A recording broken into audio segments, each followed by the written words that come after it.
Hi friends.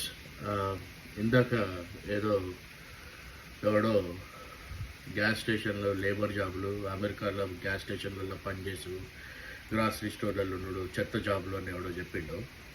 ఇటువంటి దరిద్రమైన లఫ్డ్ గాళ్ళందరికీ వీసాలు ఇచ్చి ఈ దేశానికి తీసుకొని వస్తే ఎవ్వడికి ఈ దేశం వాల్యూ తెలియక ప్రతి ఒక్కడు ఇష్టం వచ్చినట్టు నోటికి వచ్చినంత మాట్లాడుతున్నాడు.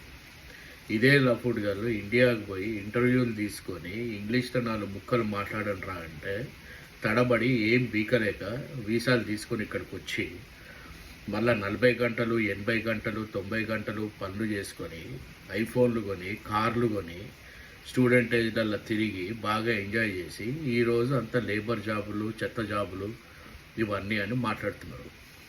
ఒకప్పుడు అమెరికా అంటే అది ఒక చాము, అమెరికా అంటే ఒక వాల్యూ ఉండేది. ఇప్పుడు ప్రతి అడ్డమైన ఎదవ వచ్చి ఇట్లాంటి ఎదవ మాటలన్నీ మాట్లాడుతున్నారు. గ్యాస్ స్టేషన్లో పనిచేయడం అంటే ఈజీ అనుకుంటున్నారు మీరు?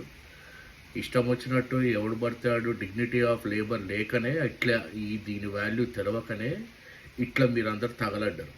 ఇక్కడ తెల్లోళ్ళు కూడా 2 3 జాబులు లేబర్ జాబులు చేసి మీరు అనుకుంటున్న లేబర్ జాబులు ఏదైతే అంటున్నారో అవే 3 జాబులు చేసి ఇల్లులు కొని 3 పిల్లల్ని కానీ ఇక్కడ ఉంటారు ఫ్యామిలీతోటి.